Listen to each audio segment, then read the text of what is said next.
ESPN does their annual rankings where it's Jeremy Fowler who puts them together. But it is the top 10 at every position group for the season. And he does this by talking to, it's like 70 NFL personnel people. So it's coaches, it's coordinators, it's scouting directors, it's all this stuff. And so Mahomes is one. Somebody ranked him 2. That person should immediately be outed and fired.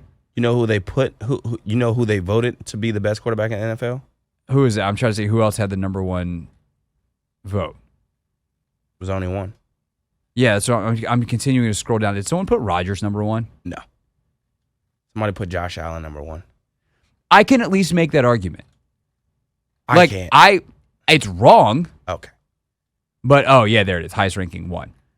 But if you want to say Josh Allen he's got a bigger arm, he's a bigger body, he's a bigger threat as a runner, and if you gave him Andy Reid and Travis Kelce, he would be just as good or better than Mahomes.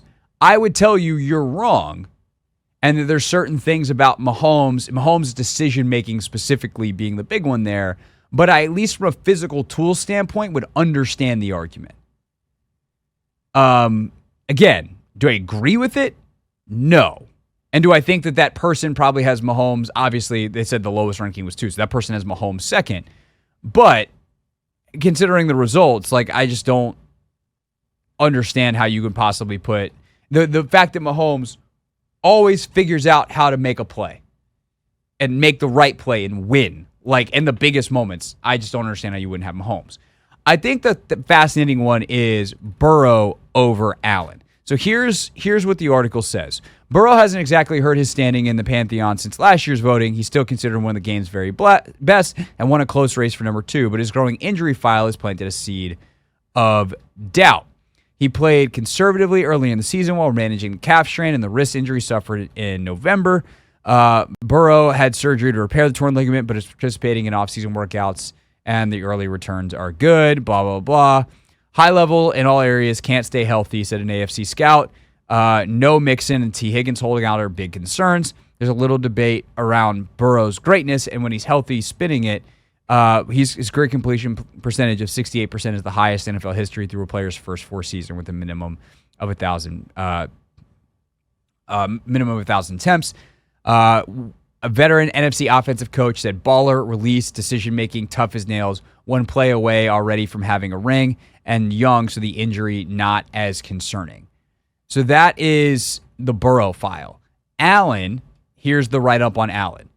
Allen's blend of brilliance and inconsistency has left voters with mixed feelings. He received the only first-place vote that didn't go to Mahomes.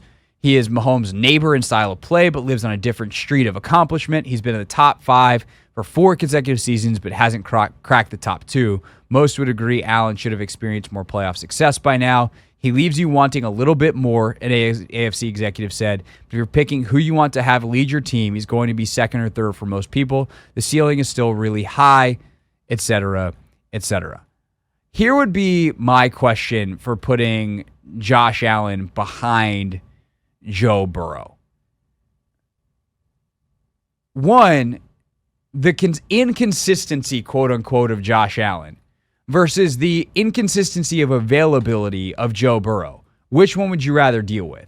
Because I'd rather deal with Allen. I'd rather have a dude who may have a wacky off game here or there, but ultimately is probably going to play every single week and will play through a ton of pain. Like last year, late in the year, he was playing through, I think it was a back injury, and he still played pretty well. Like there was a stretch definitely where his play fell off. He went in December, 233 yards in a win over the Chiefs. The Dallas game, he only threw for 94 yards, but they won 31-10. The Chargers game, he threw for 237. New England, 169. And then Miami, he threw for 359. But in those games, they won every single one of them. So he did enough to win, whatever that's worth. He found a way to make plays at the right time. And I just think that his upside and the relative consistency, he threw for 4,300 yards last year. It's not like his completion percentage is 52. It was 66.5. He went 29 touchdowns, 18 picks. I love Burrow, but I would take Allen. And I'm surprised that, considering the season the last two had, where Allen was in the MVP mix late in the year and Burrow was nowhere to be seen because he was hurt, that it's still number 2 for Allen and number 3 for Allen, number 2 for Burrow.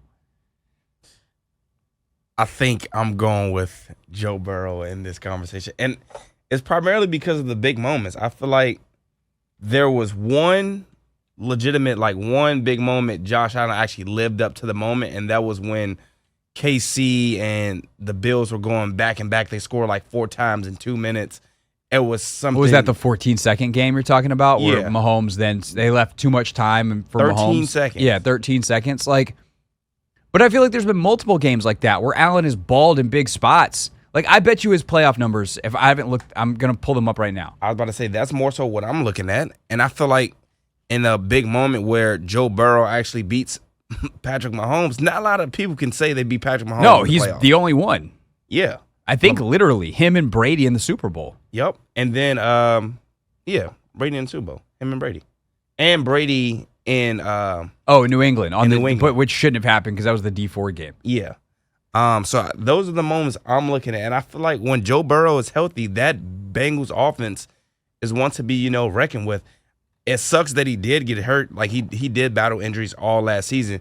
But 2021 and 2022, he looked good. He was, in the conversation to.